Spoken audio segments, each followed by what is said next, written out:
are live, I guess. So hello everybody.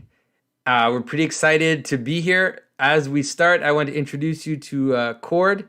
Cord Nielsen is, of course, the artist for God's Dog. So I'm really happy that he can be here. It's been a long journey for us to kind of... Sorry about that echo. Oh yeah. I muted it. It might echo because of the delay. Actually, you might. So I might end up having to put on earphones. It maybe or mute the YouTube and then at least have Zoom playing. Yeah. All right. Sorry about that. So we're figuring this out. It's actually the first time I think I do a live video with two people, and so figuring that out has been fun. As you know, my boomer status here. And so, yeah, so like I said, Cord, it's been a long journey. We've been working together. We've been through a lot. Cord is also a young father. You know, he's had all these issues. He's moved. He's had all these things going on in his life. But here we are. We're pretty excited. The crowdfunding has been stellar. Like, it's just been taking off in a really exciting way. And as I mentioned several times, one of the purposes we have, one of the goals we have is that we can raise enough funds so that Cord can do this full time. And then we can start pumping out God's Dog books, you know, in a timely manner. So, Cord, say hello to everybody. It's good to have you. Hello, everybody. It's good to be here.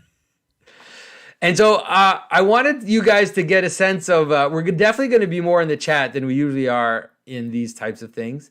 But I wanted you guys to meet Cord, and I want to tell a bit the story of how we started and just how it's been to put this together. And so I met Cord, was it in 2018 or 2017? Like right at the beginning, wasn't it? Yeah, it was either late 2017 or early 2018. Yeah, so it was right when Jordan Peterson was kind of piercing before his book, before all of that. And maybe tell them why it is that you reached out to me, how that started. You remember? Yeah, so I was obsessed with Jordan's work and especially the biblical series. And I was trying to make a sort of like a research comic where I was trying to lay out all of his ideas and things I was learning about Genesis, etc. And I noticed a pattern in, what was it? I was looking at the flood and the Noah story, and I noticed a pattern of the names of the fathers in the lineage from Seth and the lineage from Cain. And I noticed that those names were starting to become more and more similar the closer they got to the flood. Like from Noah's father, grandfather, great-grandfather, and Tubal-Cain's same, and their names were getting closer and closer. And I just thought that was strange, and I reached out to you to ask if this was a pattern you had seen. I don't even really remember what your response was, but in a way, it didn't matter what I responded because I just remember you saying you was doing a comic book, and so obviously I have a love for art, and I'm always interested in meeting good artists. So I remember asking you about the project, and I think you even sent me some images, or at least there were some images available of what you were doing. And I asked you for your page, and then I went to see the work you were doing. And I've been for years, to be honest, like for years since 2010 or 2011, I've been trying to think of ways to get the God's Dog story out there. Matthew and both of us, Matthew and I. And so looking for comic artists, thinking of how we could do this. So I went on your website, and there were two comics, and they were both like a weird Jimi Hendrix, like a weird representation of a Jimi Hendrix song, but like in a medieval setting. And so one was like this kind of sorcerer character, like a alchemist in his lab. It was Purple Haze, and he steps out of his lab. And there was another one that was with like these wolves in the forest. And to be honest, it didn't really matter what the content was, but I really saw that the composition of the panels and the way that the flow of the story was going. I think there were just 2 pages each, but I thought, oh my goodness, this guy, he could totally do this. And so I asked you if you would be willing to read the screenplay. Yeah. I remember you said, I have a project that could be a comic book, and maybe we'll work together sometime in the future. And I just kind of put that in my back pocket. And then I kept working on this project that I was trying to work on, and it was too big and it was driving me crazy trying to like write a research comic about Genesis. So I was like, forget this one. I'm going to reach out to Jonathan and say, well, I'll do that book. and it was interesting because that one book that you were doing with the Jordan stuff, it was not, how can I say it? It wasn't a visual idea, right? It was a more conceptual idea, and your work is so good visually. Like it's the composition, the contrast, the way that you put together the characters. That's what's really powerful about your work. And so it probably wasn't the best thing suited for you, but God's Talk was definitely the best thing that was suited for your talent. So tell people like what, when you did end up reading the screenplay, what did you think? Like what was your impression? The first time I read it, my first impression was this is way bigger than I was expecting. And it was huge, but it was really rich. I can remember right where I was the night that I read it. And it just left a big impression on me. I knew that it was going to take a lot, but I really wanted to be a part of it. And so then, and I knew that go ahead. I mean, we just basically that already, like right at the beginning, I remember you read it and you said, okay, I don't know what this means. Like, I don't know exactly what this is going to lead to, but I want to try this. I want to do this. And so obviously we realized that it would make no sense to fit this into one book. Like it would just be way too much. So we just started working it, cutting it into pieces, but it was mostly you that did that work, if I remember. Yeah, I found parts in the big script or screenplay that seemed like good places to break it up. And that would still feel like self-contained stories for each novel. Yeah, as close as we could. Yeah. And so that's how it really started. And I also had done like several drawings at the outset to, because at first the idea was to make it as a screenplay, but we still did want a world build. So I drew all these characters and the scenes, the different, like for example, there's like this city of giants and there's all these different characters. So I did these drawings, but I'm not I'm not really a comic book artist. I think I was looking through my sketchbook, and I found that I tried to do like about 10 pages of the story. But yeah, it's not as good as yours, Cord. That's all I can say. I mean, it's okay, but it's not as good it's definitely not as good as yours. So I'm really happy that you were willing to do this. Well, thank you. Yeah, it's been a pleasure. All right, guys. So this is your chance. Like I've got people in the chat. We're really going to be open to the chat this time. So if you have questions, if you have things that you were curious about, then this is the place. So somebody asks, will the VOD be posted? I don't know what that is. Do you know what that is? What's a VOD? So we don't know what that is. So sadly, we have no idea. So the idea that we started working with was basically Cord worked on all the sketches. He worked on first of all, we laid out the entire book, like doing all the layouts for the entire book. And we even had, I don't know if you remember, we had the idea that we should do all the books first, that we should do all the sketches for all the books first, because we wanted to have like a massively coherent project. But man, it was just not reasonable. It was just too much. Yeah, and you had the better idea at that point. We had finished the first one and almost the second one, and you said, we've got to start this thing, because the second one could change depending on how the success of the first one does, and it was the right decision. So I started drawing pretty quickly, and here we are, I guess. Here we are, yeah. And so the big thing that's important for people to understand too is that the book, how can I say this? The story that we have, the screenplay. So we wrote the screenplay when we were very naive. We started in like 2008, 2007, 2008. We finished in 2010. And we thought like we're going to send this to all these Hollywood studios and we're going to have this done as a movie. but that wasn't going to happen. So it was requested, like it was recommended by a script scouting agency, and it was requested by studios. We even tried to like send it to Mel Gibson, which just shows us how naive we were at the time.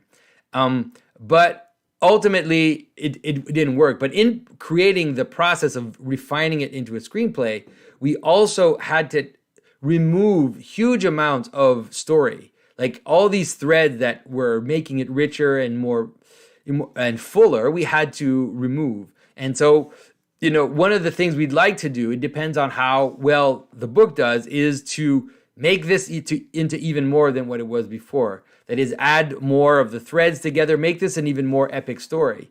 So this is something that we're looking at doing. All right, let me see. I've got some questions here in the chat. Someone asked a technical question. Will the signed pics of St. Christopher be signed on the back? And so I've had several people ask that. And I think that's fine if that's what people want. I don't know if that's really that's what people want. But I understand that some people said they wanted signed on the back so that they could kind of use it in their icon praying corner or something like that. So I haven't decided. For sure it'll be hard to do like specifics for specific people, especially if we've got like a thousand things to deal with. But I'm considering it, let's say. Hopefully you can always get an unsigned print, if ever we end up signing it on the front. That's also a possibility. I think it's like $10 or $15. So that might be it. Yeah. And the VOD question, people are correcting us, saying it's video on demand. So I guess that means, will this video be posted afterwards? Yeah, definitely. It'll just stay on my channel, and so that'll be. You can just watch it later if you want. All right. So Christopher Simbersky asked, does the story swell out to the edges of the world and then snap back into the center? So the best way to really understand the way the story works is that it's really about the relationship between the center and the periphery, and the stakes of both, and let's say the advantages and the disadvantages of both, and how they play on each other. And so you mostly have to understand it as scaling up of the same problem, right? So it starts with a smaller version of the story where it's like St. Christopher encountering these characters in the wilderness, and then it becomes something like I said with the Nicholas Kotar discussion. In the last book, it's going to be something like a Byzantine army fighting an army of giants, which I'm sure Cord is super excited about doing something like that. I think that scene particularly made me reach out to you and say, I don't think I can do this, like, at all. There's no way that this will be done.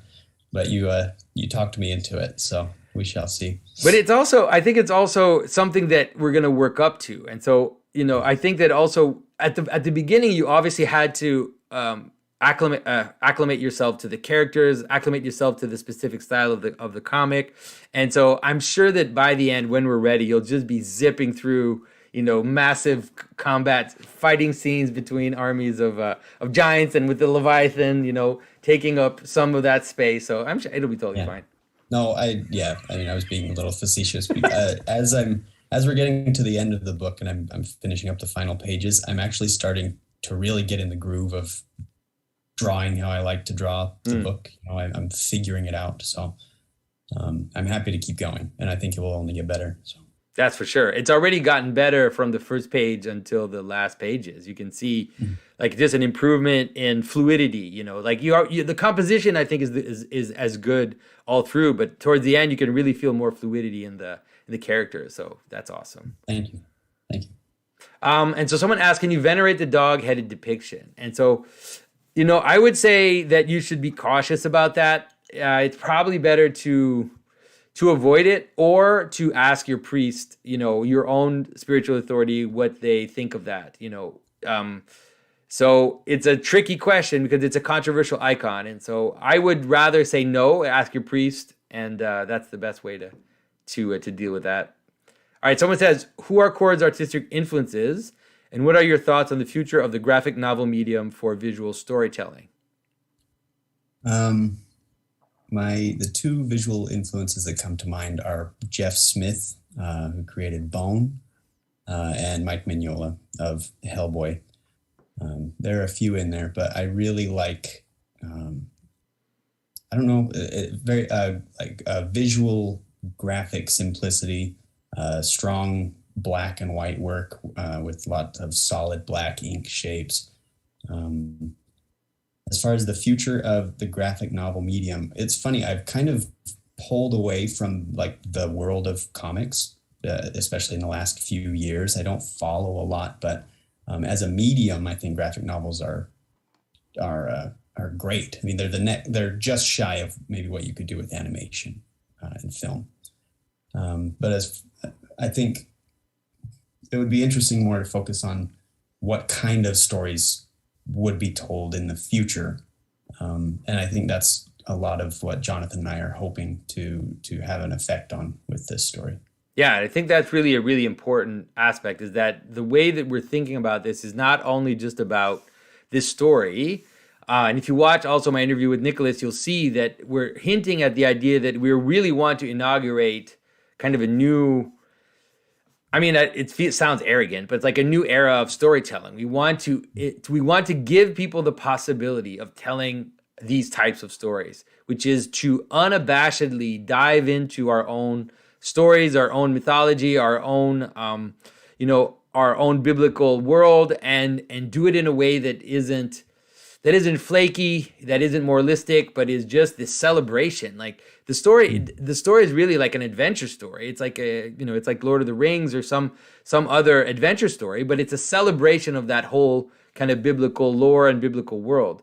And it's funny that, Cord mentioned Mike Mignola, which was also one of the reasons why I really loved his work, because I appreciate Mignola. But not only that, there's something about what we're doing, which is almost like an anti-Hellboy is a good way to understand it. Which is, I was thinking of that today. It's almost like if this God's Dog world gets expanded, it's almost as if Mike Mignola believed in some of the stuff he wrote about.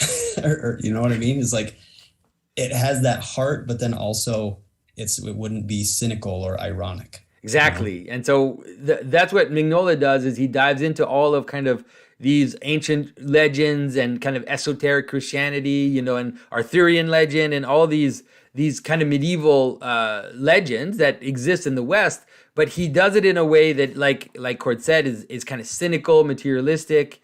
And also the character of Hellboy is a very disturbing character, because he's supposed to bring about the end of the world. There's all this tension that's there. And so our story is in a similar world. It's not exactly the same. It's in a similar world, but it's not. It doesn't have any of the materialism and cynicism that you find. So hopefully we can. Yeah, I mean that's. Hopefully we can be part of that change. And it's not just us. Like we've been saying, it's about everybody. We want to make it possible to tell these stories, and so that other people can do it as well. All right, so let's see some of these questions. So people are saying, so now the questions are really starting to kind of. So we've got a few super chats, I guess. So God's Dog exists, meaning wave exists. God's Dog meaning wave when? I don't know, man. Ask the meaning wave people. They can decide. So the golden thread for $5 said, do you think attention from film studios might return after the books are published? You essentially have a script and a beautiful storyboard now. And so, there's a lot of stuff happening behind the scenes, we don't talk about a lot, but that is floating around. So if you look in the chat, you will see that Dirt Poor Robbins is in the chat. And Dirt Poor Robbins, Neil deGrade, and his wife and his group, they're putting out a movie very soon. We'll have him on the channel very soon, called The Queen of the Night, which is going to be a kind of fairy tale, black and white fairy tale story. And so we're all in communication, hoping to create enough buzz around these types of projects. So something like God's Dog, something like Queen of the Night, in order to attract, or at least not even attract the actual studios that already exist, but to have enough energy to consolidate talents and people that are around the industry, that are good, and bring them together to reach that next level. Because things like Netflix, we can already see that the ideological bent of it is becoming so strong that the further we go in the future, the more there'll be room for competition and for better stories to say. So, and so hopefully, and so like, for example, Cord, one of the things we've been talking about is that at some point Cord would like to be more like an artistic director where we have several projects and he's working on these different projects and we're putting out different things. And so there's a lot of stuff going on. You know, what you see is always the tip of the iceberg. You know, I've been talking with Richard Rowland. I was talking to him today. And he also has worked on several novels and stories. And so we're going to take some time to look at them and see how they can fit in this puzzle. But yeah, there's a lot of possibility. There's really no limit to what we can do. Mm-hmm. All right, so Michael Archangel said, did the Byzantines really fight giants? And it's just hidden from the pages of history by the NWO. I'm sure they did. I don't know. I don't know the story, though. But in our comic book, they definitely will be fighting giants. All right, so let's see what we got here. I'm not really good at this. So Hellboy and St. Christopher crossover. Who knows? Now I'll have to draw that probably. That would be pretty cool. That would be cool. It'll be interesting to see how people react because it's I was thinking about it, Cord, like the first book is super Christian. I mean, when I look at it now, especially also because at the beginning of the story, we have this ancient hymn of St. Ephrem the Syrian, which is perfect because it talks about monsters coming out of the deep, and the light shining on them. And, and it's perfect. And there's one panel in the book, which, oh man, I wish I could show people right now. There's one panel in the book, which I think is the actual synthesis of the entire story of God's dog, that it's at the end of the chant, it says something like, for we have found a savior. And then we hear dog barking, and the bark is like underneath that text. And I was like, man, Cord's nailing it in terms of like the kind of the hidden symbolism that's in there. Yeah. Well, it had a lot to do with, listening to a lot of your work. And then it was just all there in the screenplay, I think, just in the subtext as I read it. So every page that is in this book is pretty much exactly how it kind of appeared in my head the first time I read the screenplay. So it was all just kind of there as I was reading it. That's super interesting. Yeah. And so what's interesting is that some of the things are explicitly there in the screenplay. And then some of the elements are really elements that you added, like for example, the design of the swords, like there's a design of St. George's sword. And when you showed it to me, I was like, this is so obvious. Like you've really totally nailed it in terms of making it this fractal symbolism. And so, yeah, so I mean, tell me a bit about that experience of going in and then seeing these images appear to you. I don't know. It's hard to explain. It just kind of happens, you could ask my wife about me trying to explain symbolism and it's pretty much impossible. It's just more something that I see in my mind. But with the sword, it was pretty obvious to me that the handle and the pommel of George's sword was the same as St. Simeon's pillar, with the light at the top and the snake around the pillar. And then at the base of the sword, it's also another image of the cosmic mountain. And at the base, I put thorns on the top of the scabbard. And then below that hang the garments of skin. It's basically like the image of everything that I drew. It's just the image. And it was even before that I drew that image of everything. It was implied in the story. There were smaller versions of it that I had drawn, but when I saw your design for the sword, I was like, man, this guy. This is. I was saying I could not regret, that it's you who's doing this. You beat me to that image of everything, but I'm glad that you did, because I kept thinking, I have to draw this because I have this image in my head and it's this cosmic image of everything and it maps onto this pillar and this sword and everything. And then you drew yours and it's like, okay, good. It's been done. I can let that idea go. Yeah, because it's not like you said, it's not like it's my idea. It's more, it's the desire to kind of pull all of these threads together into one place, let's say. All right, so somebody asked, how much of the story has changed from what was written 10 years ago? And so with the first book that you're going to read, very little has changed.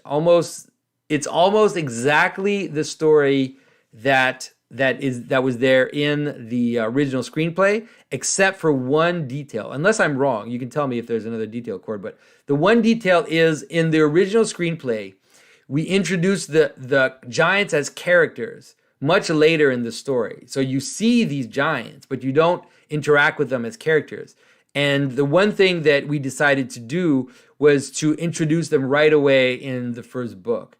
And so now in the first book, there are a few scenes where you see them, and then there's finally a scene where you meet, the important giants that will be there in the rest of the story. And this is something which now we've decided to follow through the other books as well. And so once we get through the hype of this, we're going to go back into the second book that's already started to be sketched, but we're going to interweave the giants more, let's say, in a fuller way, so that they become characters all through the story. And I think it's actually quite a good addition, because I didn't tell you this, Cord, but several people who read the original, a few people have read the full comic, and many of them have said, oh man, that last scene when they're like, I want to see more of those. I want to see more of them. So They get really excited about that.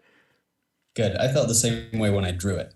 Right as I finished that last page, is that feeling of, we need more of this. So it'll be good. Yeah, and I think I remember you writing me, and I hadn't seen the image yet, and you said, I think this is the best character introduced that I've done yet. And I was like, when I saw it, I was like, yeah, this is awesome. So that's going to be great. And so somebody asked me, does Saint Simeon bash giants and demons with a pillar? Now, Matt, in a way, but not that. We're definitely not going to see him wielding a pillar in his arms, All right, someone asked, okay, so this is a good question, and this is awesome because, so someone asked, why a palindrome for the title? And what's awesome about the palindrome is that we obviously thought of it as a palindrome, but then Cord made it into more than a palindrome. It's like someone actually said there's like an actual technical word for what it is, because it's both a palindrome going left to right, but it also the G becomes like the last G becomes like the top G, and so yeah. Anyways, but the idea is that this is, when Mathieu in his book and I in the videos, we talk about the flip, this kind of double inversion thing. So you have to understand that this is what this book is ultimately going to be about. And it's about that in many ways. It's about it even in terms of, one of the things that I've said, maybe people haven't paid attention to this, but one of the things I've said is that there's something about the ark which is lowly. There's something about the ark which is not something that is lofty. It's a boat full of animals. And that, for example, the ark that was Dante's comedy was written in a popular Italian. It was written in a popular way that was like the most accessible to anybody.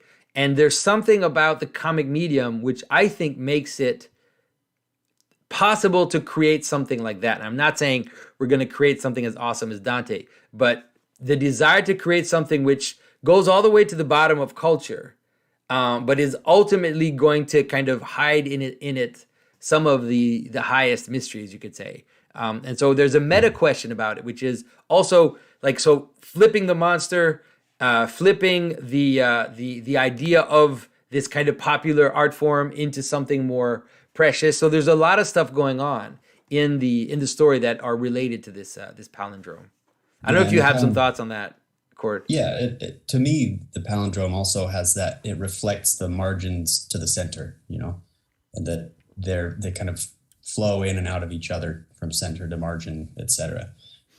So even when I saw the title, I thought that it was which I think a good title is an encapsulation of a whole story, but the fact that the title was a palindrome just kind of reinforced that for this story. Yeah, and it's also not something that it's it's a pun that has been made before. Like we didn't make that up. But we're trying to kind of go as far as we can into the meaning of what that is, and because the idea is also that the dog is the upside down of God, and you've probably heard if you listen to subversive people, you've probably heard them say subversive things about that and kind of make it into a joke. But yeah, so that's what we're gonna do. But we're gonna turn the joke back. Turn the joke back. All right, let's see what else we got. All right, so let's see. Okay, so somebody says, is the symbolism explaining book worth buying? How deep is it? And so I'll be honest with you, like Mathieu's article is going to be enough to have it worth being bought. It's like Mathieu hasn't published anything since the language of creation, and people don't understand that the language of creation is like an ABC of what Mathieu thinks. It's not at all coming any close to his capacity for thinking and symbolic thinking. And so what I'm hoping is that people in this text, which is going to be a text on the relationship between Samson and the cherub and the flaming sword, which is like, just thinking about that, it sounds awesome. So that text is going to be amazing. And it's going to be related to these things in the story, because these things are all kind of in the story: the cherub, the flaming sword, the relationship between purity and excess. Let's say the idea of too much purity and too much chaos. You could say all of this is being played out in the story. So that is all obviously is going to be awesome in itself. The other thing which is going to be added is I wrote 2 articles on St. Christopher, which were written on the Orthodox Art Journal. Those articles were the most popular that we've ever written. And if you write, like the dog-headed icon of St. Christopher on Google, that's probably one of the first, if not the first result that's going to come up. But I wrote two sections of that article, but I never wrote the third one. And the reason why I never wrote the third one is because I felt nobody was ready for the things that I had to say in the third article. But now, with everything that's happened in the past few years, with Lord of Spirits and all these things that are out there, I feel like now I can finally write that third part of the article, which will be in there. So apart from that, there'll also be, of course, there'll be sketches from Cord's sketchbook, how he developed the ideas. There'll also be my own sketches that I created 10 years ago, some of the drawings for the designs, and a whole bunch of other good stuff. But yeah, I definitely think it's worth it. Obviously, if it wasn't worth it, we also wouldn't be putting it out. I don't even know, are there other things that you wanted to put into because we haven't yet put it together, but it's going to happen very soon. No, I just look forward to putting it together. I think that there's a lot of material to put there with my drawings, your drawings, those articles, and that Matthew's article as well. And there's a lot of stuff too that we'll be saving for later, because when we wrote the screenplay, we wrote something called the God's Dog source book. And the source book was basically going through all the different patterns which were behind the story. And so you could read God's Dog, just read it in an hour or like an hour and a half, and get the story and find it entertaining. But there's a lot of other stuff going on behind the scenes, in the backgrounds. There are patterns that some people might not see at first, but so we wrote that at the outset as a kind of source book to kind of help people understand it. And so we'll be injecting some of that in there as well. And so that will probably be happening. All right, and so someone says, is Mathieu writing other things at the moment? Yes, he is writing other things.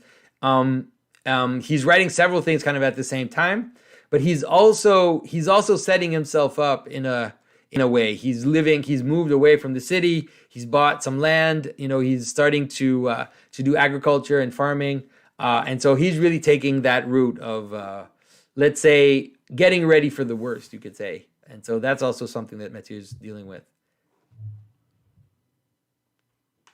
Lots of people asking for an animated series. That would be awesome. Like, I think that the style too is perfect for that. I think that would be wonderful. I think that definitely it could. I think at this point, as we kind of see it develop, it would be better as a series than as a movie, anyways. Yeah, definitely. All right. So, who did you write this book for? Are the secular folks going to hop on board with this, do you think? And so, like I said, when we wrote it, we submitted it to a secular script scouting agency, and it was requested by Hollywood studios. And so the idea is that I think the book is accessible to everybody, and it's definitely in the Christian world, but it's not a Christian story in the kind of same way that we think that it. Like I said, it really is an adventure story with character arcs and cosmic stakes and all of this. And so I'm hoping that both Christians and secular people will be willing to read it, But I think that might also take a little bit of time. We might need to get our street creds down for a bit before it really gains the steam that I think it could have. But I do really think that that's possible.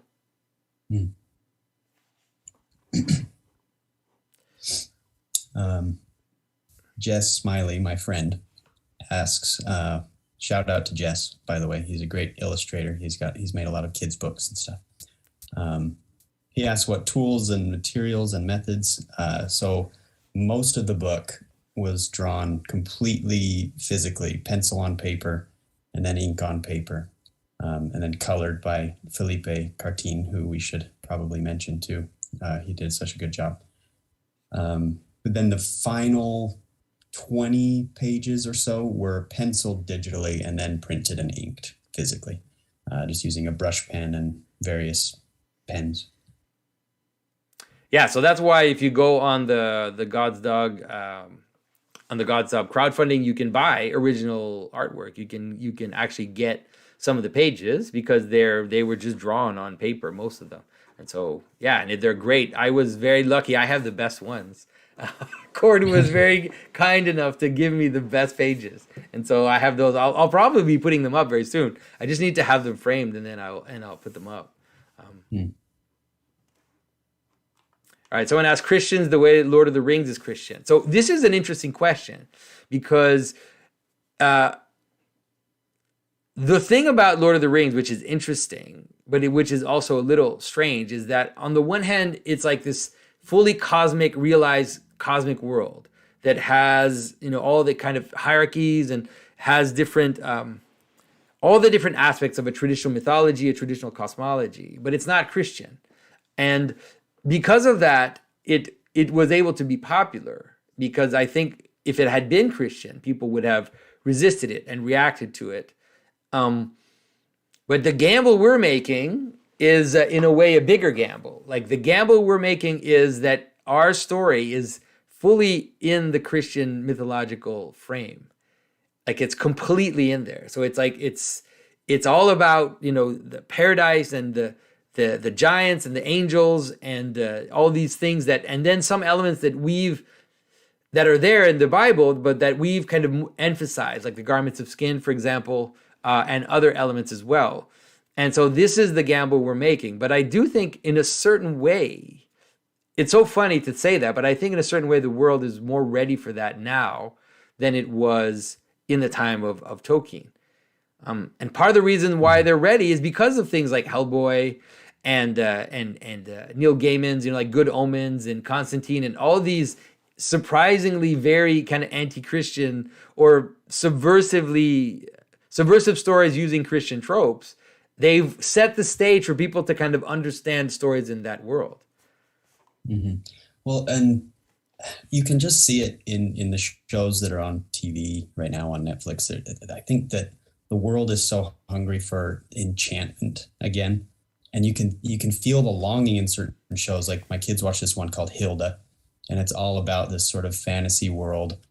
But you can feel that the creators, they want to believe so badly in these trolls and fairies, etc. And that's just one example, And so what if you do start telling stories that are enchanted and rich, that from a creative entertainment standpoint, they make you want to believe in something, but it actually is something you can believe in. Yeah, definitely. So someone asked a good question. Someone says, are you concerned that explaining the pattern explicitly will diminish its power in experiencing a story? And so this is really, in a way, this is a risk. And you're totally right about it. Now, the way that I see it is that we're explaining it as a jumpstart mechanism. It's like a way to jumpstart the machine, but there's definitely a lot of stuff that will remain unexplained and that are unexplained. And if you read it, there's a lot of stuff that we're not going to explain to you. So it is in a way just a way to jumpstart the capacity to see the value of it.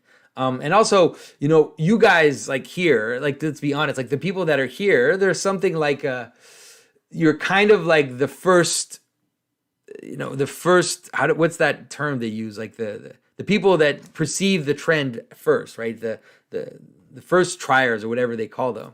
And so there's a way in which you're going to be this elite which understands it more than others. But then if we're able to make it gather a lot of interest, by the time we have it in like Sunday schools or in schools or like in libraries or in bookstores, then those people won't have those explanations. They'll just have the story. Hopefully there'll be enough of the possibility of that story for people to kind of to get it to the level they need to get it, let's say. Early adopters, yes, that is the term. Thank you, Brian Bob. That's the right one.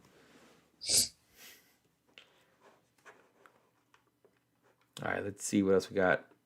Someone says, is it Christian in the way Loris is Christian? Caldor asked that. Yes, that's actually a really good example.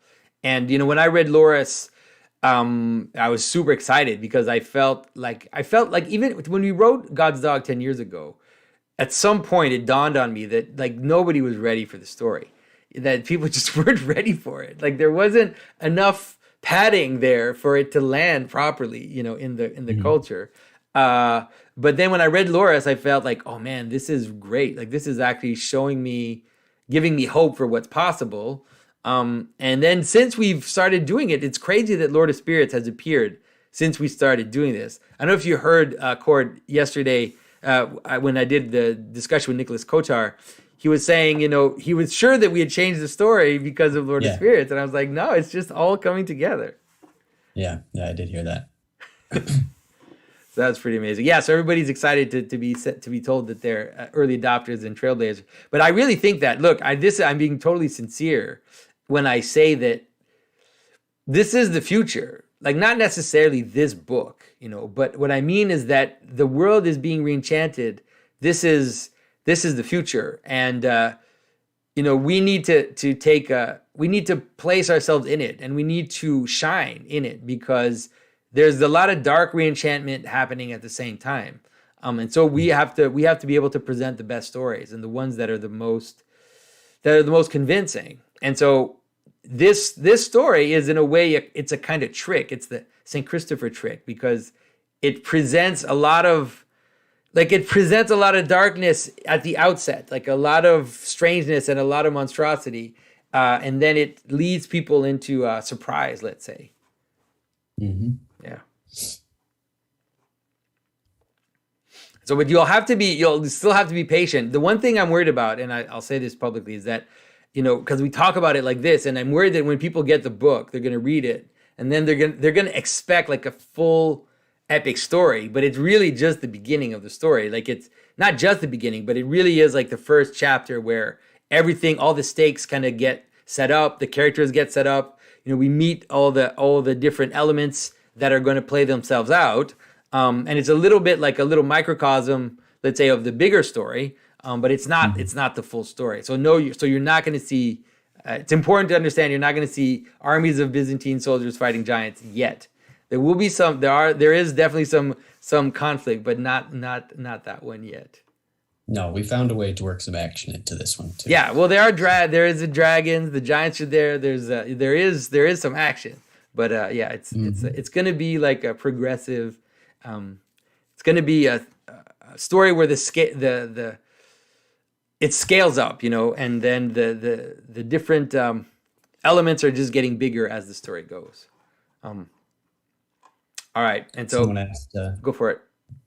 the youngest age that the book would be appropriate for. I did my best to. I mean, let me put it another way. There's a little bit of, kind of blood sword action, but I try to stay away from anything too gory or too graphic. So I don't think that it would be inappropriate for. What do you think, Jonathan? I think 10-year-old. Like, honestly, I think this could be read by 10-year-olds. I think that under 10 years old, people, the kids might not find it interesting, let's say. But I think starting at 10 years old, like when you have that capacity to kind of tell the story, but there's definitely nothing. I don't think there's anything inappropriate about the story, and there's nothing they haven't seen watching, watching their cartoons or whatever. So. But there's also other things for more kind of seasoned readers that are there in the background and happening at the same time. Mm-hmm. All right. So Santa Claus Exists, God's Dog, Christmas Special, anyone? This is Andrew Komarami for $2. And so it's funny that you say that, because one of the future projects, or one of the projects that I have that I've actually started writing a while ago, but that I kind of paused when, when I could see that God's Dog wasn't yet going anywhere, is actually a kind of mythological version of the story of Saint Nicholas, where we merge Saint Nicholas and Santa Claus together. And so that if this goes well, like if this moves, like these types of stories are going to start flowing. That's for sure. So if you see questions in the chat, Cord, go for it. Yeah. I'm just kind of scrolling here. Holly Fisher asks if I'm overwhelmed by the drawing yet to come. No, but I would like to be in a position to where it just doesn't take so long, because there's a lot of drawing, and I put a lot of effort into it, and I love doing it. So no, I'm not overwhelmed by it. It's just a matter of how well we do and what the future holds. Yeah, and it's also, I think that one of the things that has made it overwhelming is also the fact that you were doing this, but you also had so many other things going on at the same time. So it's, it's like the weight of having a full-time job and having a new family with very young children. All of that is just kind of adds to the weight of having to put a book like this out. But if we're able to get rid of some of these obstacles with the crowdfunding, then I think it's like, I mean, I don't know if you can imagine it. Like, I mean, in a way, this is my life, but like you wake up in the morning and it's like, you're just going to do the things that you love to do. And you're just going to sit there and you're going to be able to like, to have your mind free to think about, the next panels and the next books and other exciting projects. So hoping we get there. Right now we're doing okay. Like I think it's like the third day, is it? And we're at what? Like 70,000, I think. Yeah, I think 75, close to 75. So like the higher we go, the more freedom it's going to afford us. Because like I've said a few times, I'm not taking any money on this myself. All of the profits we get are going to go to make sure that we can keep doing this. And that means Cord. Obviously, it means Mathieu definitely needs to get paid. But for me, like with you guys, with the Patreon and the T-shirt sales and everything. For now, I'm fine. Like I don't need more money. I just more excited about getting this. Like, let's do this. That's what I'm excited about. All right, so let's see. What do we got here? So someone asked, how closely does God's Dog follow the Golden Legend? And so there are some elements of the Golden Legend which are going to be implied, but they're not going to be too present. There are a lot of things that are going to appear in the story as even like single panel things, which are going to refer to a whole bunch of stuff as the story goes along. And we hope that some people will be able to catch them. M asks my artistic inspirations. I answered that before, but really quickly, Jeff Smith, who created Bone, and Mike Mignola. Those are the big ones. And then, of course, there are lots more, but those are kind of my two big guys. And it's great because both of those artists, they have a kind of, especially Mignola, there's something about his art which is not, I wouldn't say that it's iconic, but there's something medieval. there's like it feels like in Mignola's work, there's like a somewhat of an adaptation of medieval aesthetics into the comic world. Mm-hmm. And so that makes that influence very appropriate, for what we're doing. So yeah, I'm definitely, so until like for now, it's looking great. And the coloring too is awesome. So how do you pronounce Cartin? Is that how you pronounce his name? Yeah, I'm not sure. I think it's Cartin, but I don't know the pronunciation. Yeah, he's been doing great. And he's amazing. Yeah. So we also kind of pointed him towards Mignola's that type of coloring, like a more tonal, moody coloring, and he's been great. And I've had some professional artists point out how diverse the coloring is too. How he really takes advantages of the moods of the scenes, but also even the time of day where the scenes are. And there's also a relationship, between the time of day and the moods of the scene. And so he's able to really kind of gather that into there are some scenes that are almost like three colors, and it's like these intense contrasts. And then there are other scenes which are just this like fully glowing daylight, with all the details and all of it going at the same time. So it's pretty exciting to have someone doing color that is so versatile. Yeah. Josh the Mover says, does main character grow beard? It kind of comes and goes is the best way to understand that, isn't it?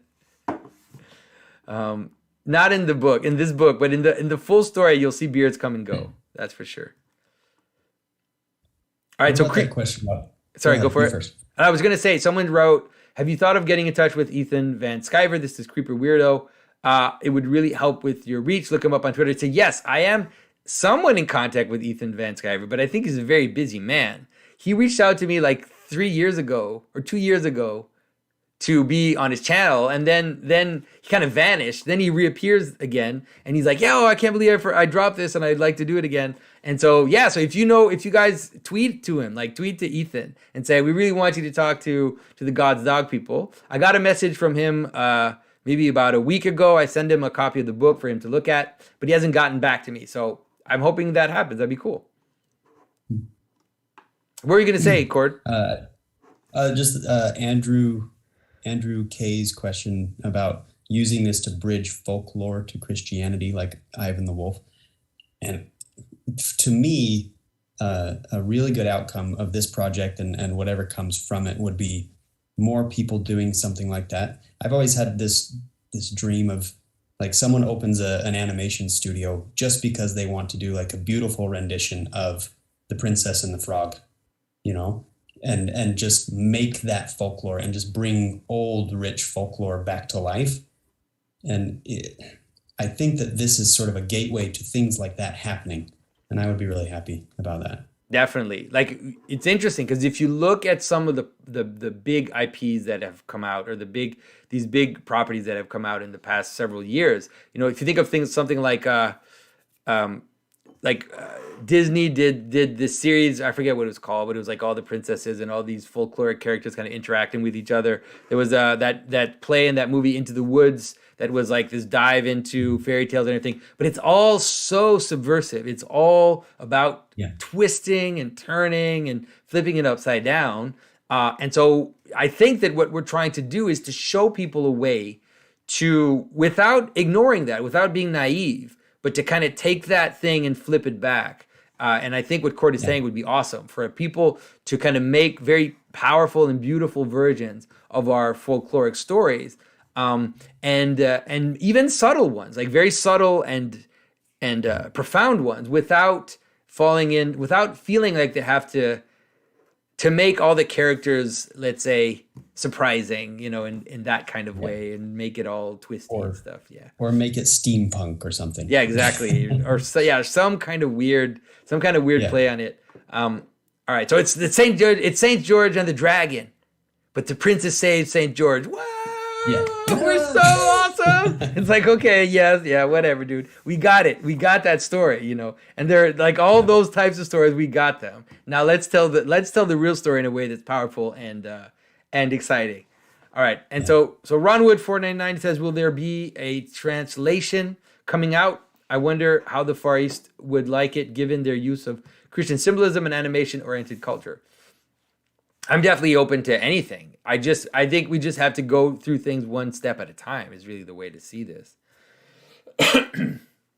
So we'll also see what happens. Like, I think that, as we get an excitement around it, and if people can generate excitement and kind of get their friends to read it, get people in their church to read it, all of this, if we can generate excitement, then we will also have offers which will appear with that excitement.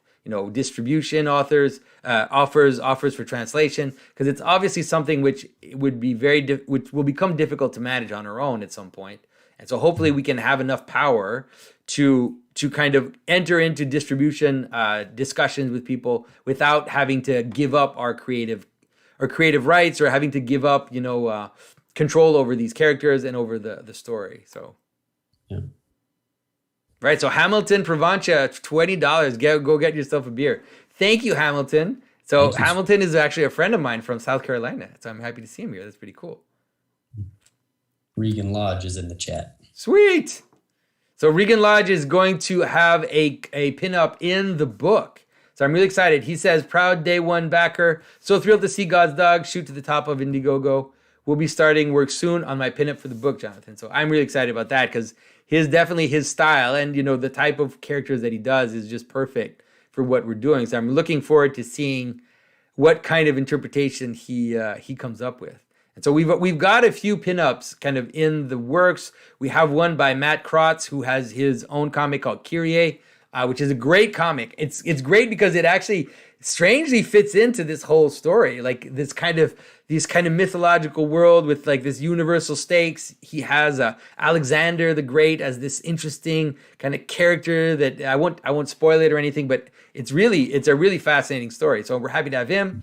And there's also, for now, there's Jesse White, who illustrated a book called Deus Vult. Some people might have seen it. It was like a crusader story, half trolling, half serious. It's a little hard to totally understand like how serious and how much of trolling it was.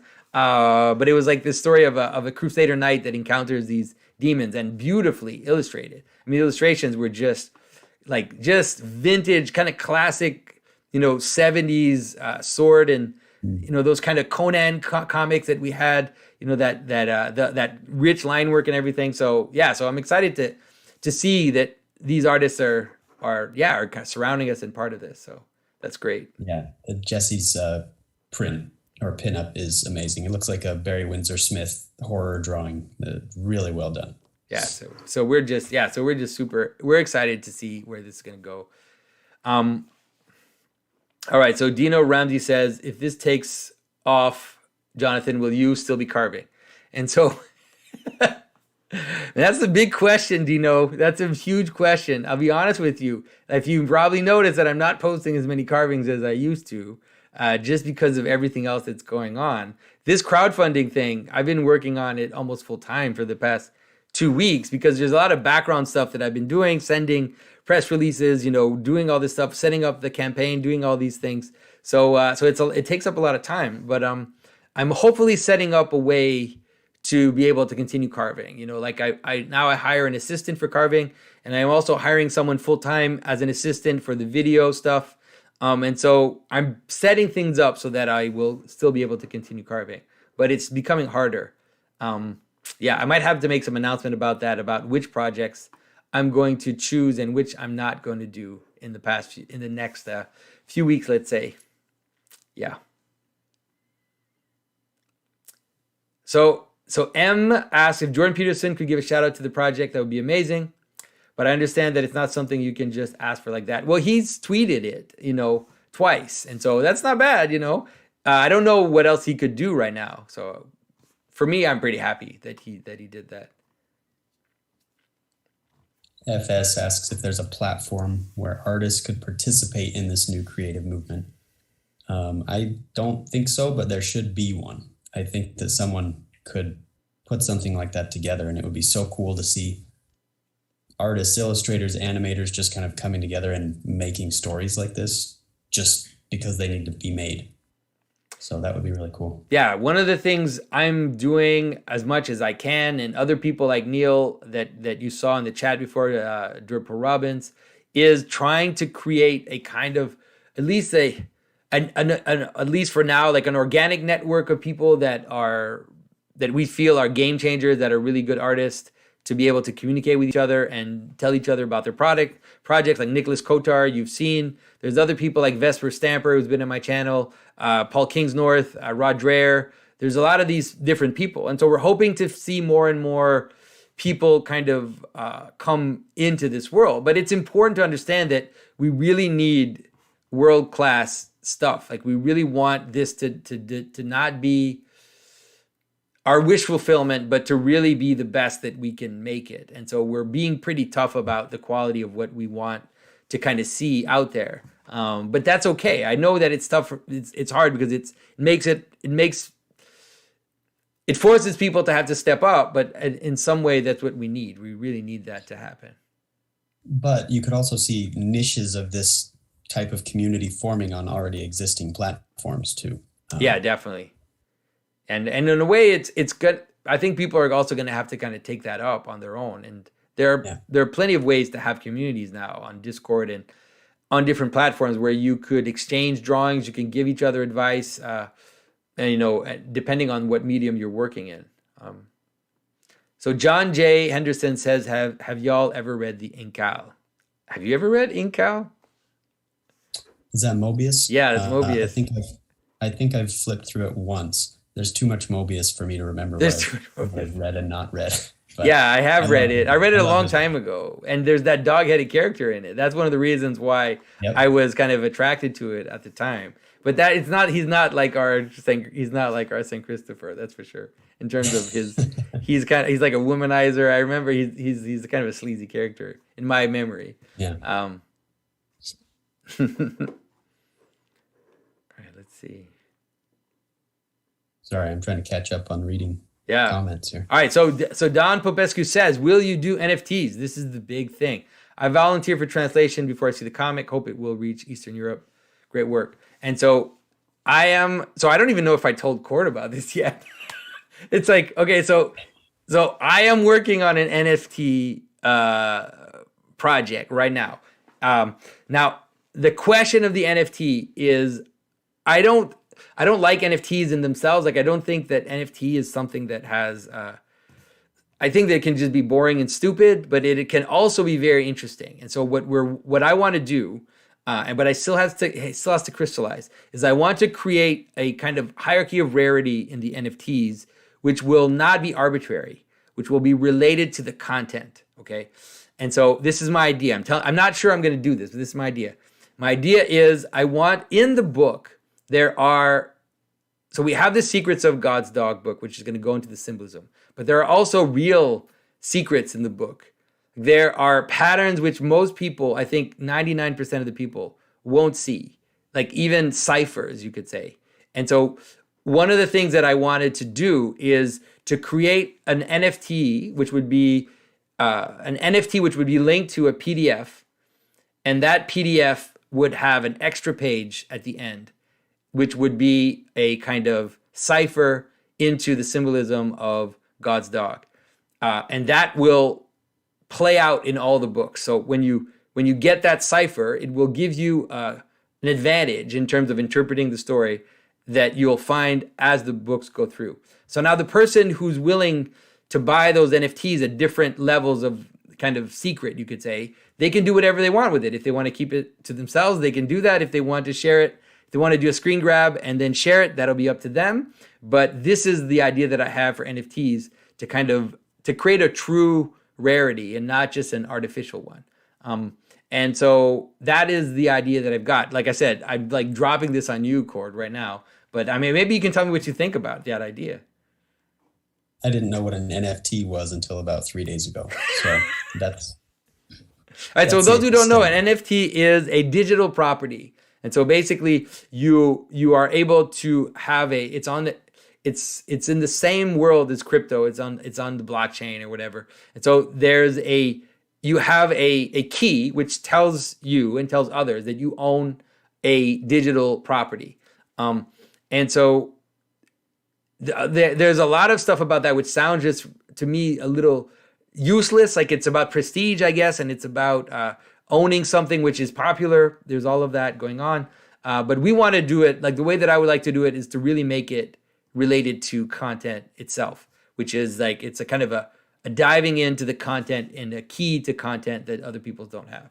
So anyways, our blessed tribe says, if the crowdfunding keeps going great, what comes after this one? Could you please expound on the best scenario of what you hope this becomes? All right. So if the crowdfunding keeps going great, and we let's say we reach at least 100,000, I'm hoping more, to be honest, just because I just want us to feel, once we launch, I want us to feel like we don't have to think about money right away, right? We just don't have to think about it. So the best case scenario is we make a lot of money, and then Cord is able to quit his job, do this full time, and then we launch into the next books. We launch into the second book, let's say at full steam, and already thinking about the third book and then the other books. Mathieu and I will meet, and we will also go back into the story and see what it is that we can add. What are the threads that we can add? How can we make this even better than what it was? And then we're just going to pump the books out. We're just going to try to have them come on the market, not as soon as we can, like to have them out, I don't know, like once a year, twice a year. I don't know what's possible, Cord. Like I don't want to speak for him, but the idea would be to have them coming out more regularly, and then ultimately use that also as a opportunity and a proof of what we can do to look more broadly at other possible stories that could be told, and even something like including other artists, including other writers. Just creating that bringing that energy to others that we think are worth the time and the energy. And so, yeah, that's what what about you, Cord? How do you see this? Yeah, I agree that is the best scenario, and that's what I hope for. I think a very solid plan B is, no matter what, the next books need to be coming out more regularly, once a year, maybe twice a year. So if we didn't reach the ideal scenario where I could devote all of my time to it, I would still stay heavily involved, and we would probably include a couple more people to just help steamroll through these things. So either way, this is part of a movement that's going to keep rolling. Yeah, because there is, like, if ever we really don't reach the amount we want, and then Cord continues to work, then there are ways to do comics, and these are not, we're not making them up. Like, there are ways to make comics with several artists. One can be blocking the compositions. For sure, I'd want Cord to do that. And then if someone can do it, someone else can pencil, someone else can ink, someone else can color. And if we do it right, it can still be very good. But these things are not impossible. Like, many people have done them before, and so I think that could be let's say an alternative solution. But the best solution is definitely, for me, the best solution would be to have Cord at least do the pencils, like, completely, and then if we have someone inking and coloring, that could be fine. But yeah, thank you. Because I do want to keep I do want to keep the tone of what we have, and the flow of what we have. I'd like to keep that all through. I agree. Yeah. So what's your Shane Simpson asked, what's your ETA for first edition to be out? And so my hope is that we ship in February. That's my hope.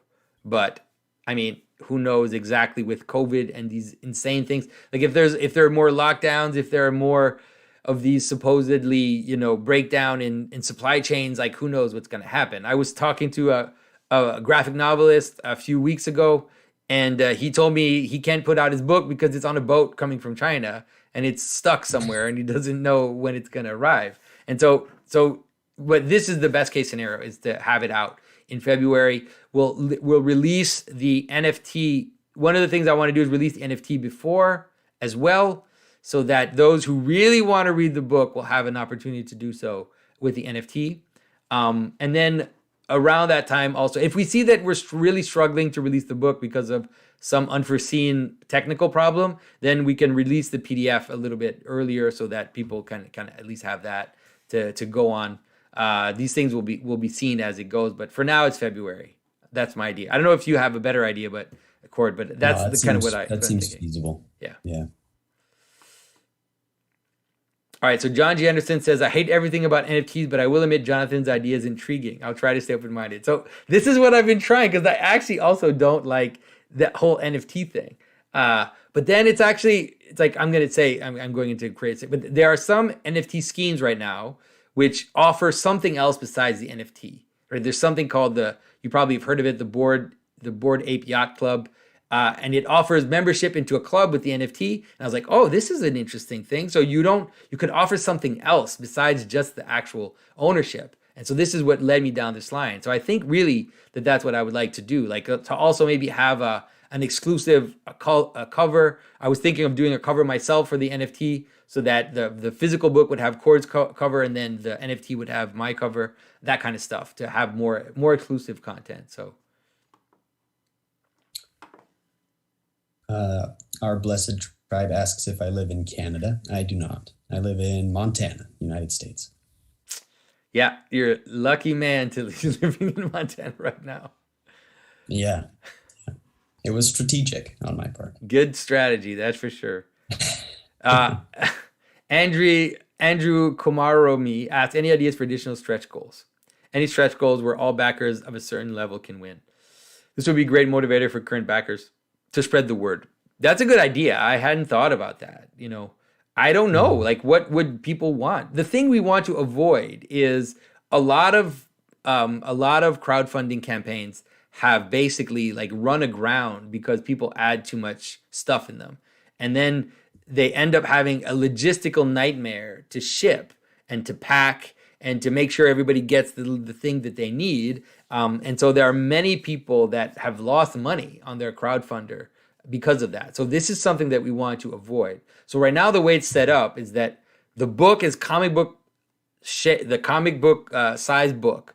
The Secrets of God's Dog is the same shape, and the print is also the same size and shape, so that they can just all be stacked together, put in a mailing envelope, and sent out. And so we would have to find something which would be reasonable. But I like someone's mentioned like the idea of having $100,000 kind of perk or stretch goal. We have to think about it. Like maybe Cord and I can talk about it and see what we could come up with.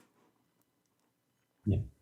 I mean, what would people want? Like, this is your chance, guys. We're here with you guys. Like, what would you want as a? I'm not saying we're going to do it, but maybe we can at least hear people's opinions of what they'd like in terms of $100,000 stretch goal or perk, let's say. Nico asks, where's the link? If he's asking for the link to our campaign, just go to godsdog.com and it will forward you to the Indiegogo page. Yeah, so we bought God's Dog. It seems someone had a website called godsdog.com before. So we had to buy it from somebody, which is like the most surprising thing. All right, so Santiago Diaz says, how about if the campaign makes a lot of money, let's say 150,000, 200,000, could you make available to all tiers a little print of your St. Christopher carving smaller than the $15 one? I don't know about that. It's pretty precious. We'll think about it. But those are ideas. Like, those are good ideas. Those are good ideas. Someone says a teaser for book 2. Oh, that's an interesting idea. That's an interesting idea. That's an interesting idea, actually. So let's see. It also depends on how much work we can get done, before we print it. But that could be a funny little idea of having like a 4-page, like just a little fold up of what's coming. Good call. Lucas Vieira suggests that. Blue Herring says more writings from Mathieu. Yeah, we'd love that. I would love that. That's for sure. So, and the St. Christopher print, that's why I'm saying, like, I'm not going to offer that to anybody else. And that carving I'm going to keep for myself. I decided not to sell it. It was in a show in New York a few months ago. I haven't gotten it back yet from New York, but as soon as I get it back, it's going to go in my office. I'm not going to sell that. I actually own none of my carvings, by the way, but this one I've decided to keep. And so when you get that print, then it means you'll have a pretty exclusive thing, because I'm not going to sell it, and I'm never going to sell the print again after this crowdfunding. Yeah, so Ron Wood says 100K goal sketches from book 2. Yeah, that's what we're thinking. Yeah. Mm. So Renaud Gagne, who, by the way, Renaud if you want to know, Renaud is the guy who's been really helping me with understanding crypto and NFT, and is helping me with my Facebook ads. And so he's been doing an amazing job. I'm just really happy to have him around and to be working with him. He runs a marketing company. He does great work. But are we planning to have interviews? Yeah, definitely, I would love to.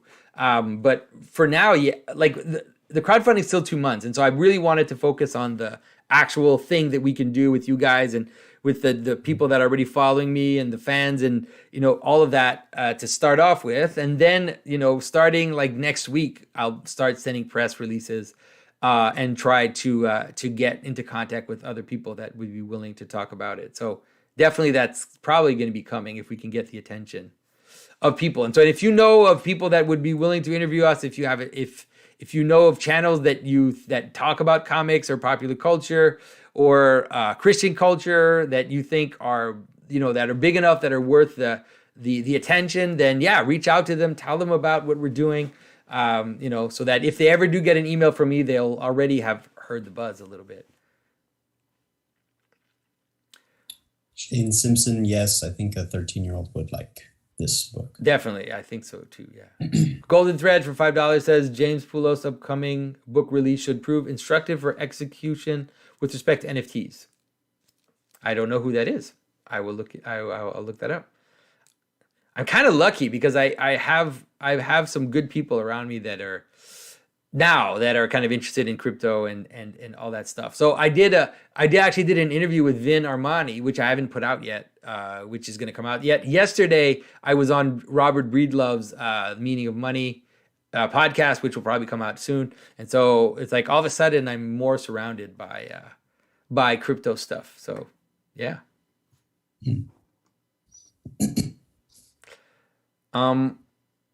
So now there's a lot of questions. Yeah, they're rolling in. So how large are the St. Christopher prints? They're the size of the comics. First of all, we don't want them folded. We want them to be flat, and we want the packing to be simple so that it's already so expensive. It's like when I started looking into the shipping, I couldn't believe how expensive the shipping was. And a lot of people in Europe especially are disappointed to look at the $25 shipping tag. But I really looked into it, and I looked at what everybody else is doing, and that's really the standard. So if we don't want to lose money, we don't have a choice. But so we don't want to add on top of that other crazy stuff, which would be nuts. So I'm hoping, like, I know people in Europe, like, if the book is too expensive for you at this point, you can get the PDF. At least you can read the PDF. And who knows? Maybe in a year or so it'll be on Amazon. And you can buy it there, but we don't know. Like, we don't know how that's going to play out. It probably may be a different edition. Who knows? Right now, we're focusing on what we're doing right now. Ron Wood says 200K goal. Also, maybe some idea sketches for a St. Nicholas Santa storyline. Yeah, I already have some sketches of that. I don't know if I don't know if Cord has seen them himself, but that'd be cool. It's a great, because in the idea of the St. Nicholas. So why am I giving you my ideas? Someone's going to steal it from me, but that's what I don't care. I got enough. I got so many ideas, it doesn't matter. So like the idea of the St. Nicholas story is the idea that we merge the Scandinavian imagery with St. Nicholas. And so we have a Greek kind of Christian character with a Scandinavian character. And then we go really into like the intense stuff, which is that, there's a really controversial character in the St. Nicholas lore who's called Swarthy Pete or Dark Pete or Black Pete. And so like my idea was to make him an actual Ethiopian person who was kidnapped by the Scandinavians. And so there'll be this whole Ethiopian thread, because you guys know I love Ethiopian Christianity. So like this whole Ethiopian thread would have been in this story of St. Nicholas, like in a Scandinavian setting, becoming Santa Claus. So anyways, that's the idea. So yeah, I would love to tell that story. It's also, I think, an epic story. Not as epic as this one, but epic as well. Yeah. Yes, the original artwork is hand drawn. So we're offering penciled pages and inked pages. So at different tiers. Yeah. And so if this is the chance to like own a piece of history, I'm telling you, like this is gonna be. I'm telling you, like I really believe though that this is like the outset of something that's gonna change. Like we're at the crux, and we've been seeing it. Like I'm not. It's like I said, it's not just me. It's the whole Jordan Peterson thing. You know, this whole kind of weird slew of 20-something-year-olds that are suddenly going to church, that are suddenly being curious about their Christian roots. You know, all of this is happening, you know, and so this is part of it. Like we also need stories. And so, you know, I do think that yeah, I don't want to toot my own horn any more than that, but I think that it's definitely a good investment to buy Cord's art right now. Chris Perlberg asked a good question.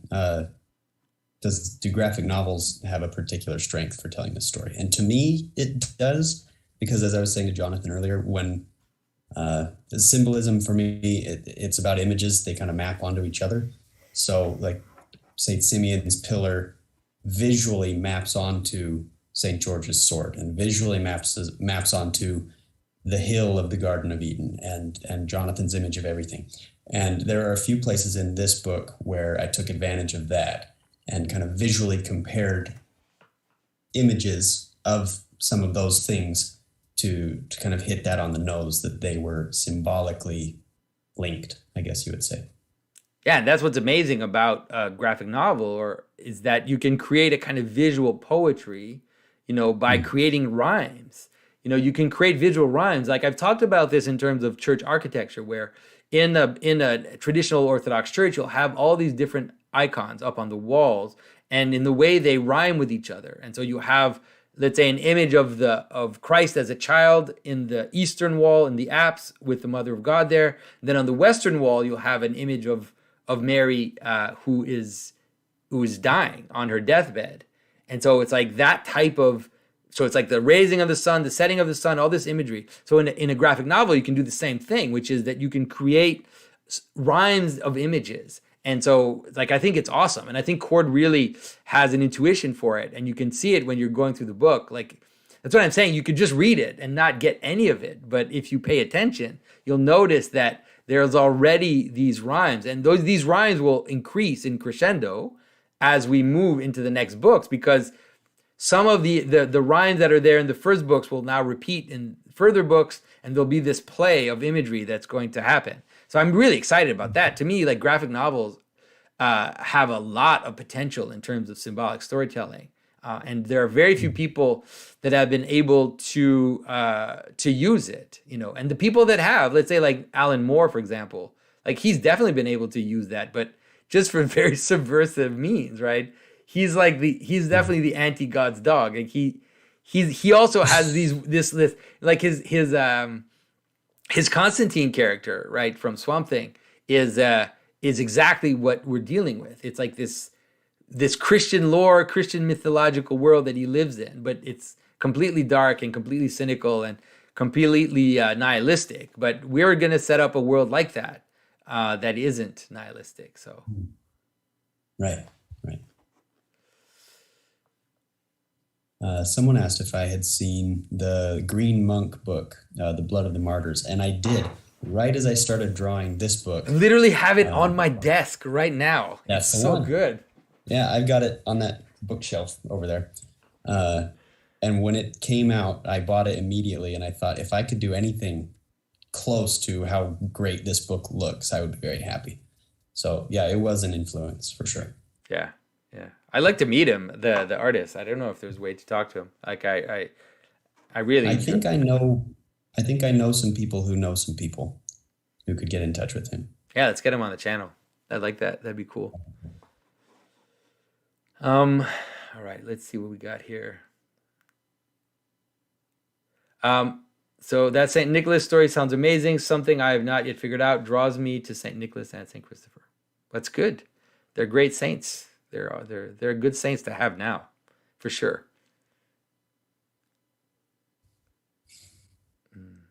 So Sword Master X, in some of the preview panels, like not everybody's seen these preview panels, but patrons of mine have seen these previews. says we see the adventuring party singing hymns. Do the particular psalms reveal parts of the story? So that particular hymn is the story. Like that hymn encapsulates pretty much what the story is about. But like I said, the way that Cord did it makes it even more about what the story is, because you see this barking dog, which is interrupting the hymn at the same time, which we had put in the screenplay. But when we wrote the screenplay, we didn't have the actual hymn. We just had the idea that they would be singing a hymn, but we didn't have the actual hymn. And I don't remember who it is that decided on this, if it was myself or Mathieu, or was it you, Cord? I don't remember who it was. No, it was probably I had me. A different idea. Yeah, so it's probably me who decided on the hymn. But it was just so perfect. Like it just really has all the story in it. So yeah. Mm-hmm. And it's Saint Ephrem. Like, can you go any wrong with Saint Ephrem the Syrian? You know, he basically wrote, he's behind my image of everything, and the whole image of paradise comes from him. So yeah. Mm. All right.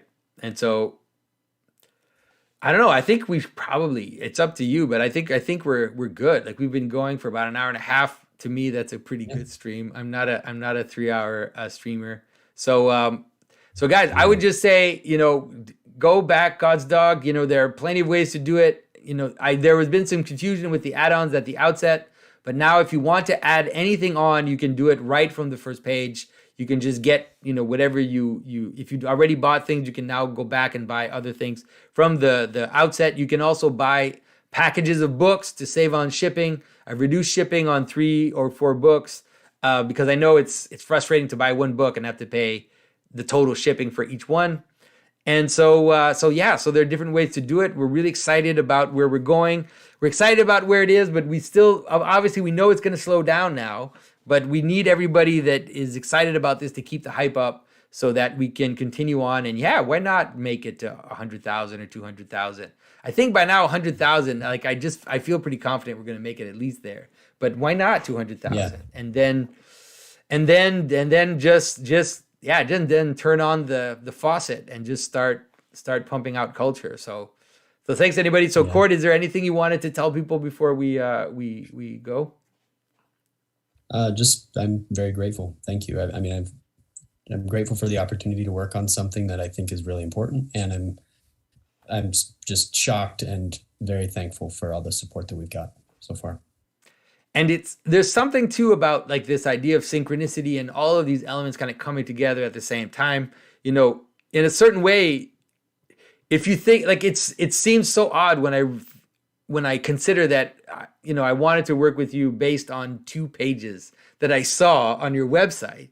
And, but it's like, I don't think we could have had a better artist in the situation. Like Mathieu also couldn't believe it. Mathieu kept telling me, this is exactly what I saw in my mind. Like, I don't know, where's Cord? How is it that Cord is nailing it in terms of the characters, their movements, their dynamic. And so we're really excited about that. And, all this kind of excitement about Lord of Spirits and about giants again and about, monsters, all of this is there. So, like 10 years ago, most people didn't even know about all these giant traditions, but now it's like, it's kind of coming out and it's back out there. So everybody, thanks you for your time. Go. If you haven't yet backed it, go back it.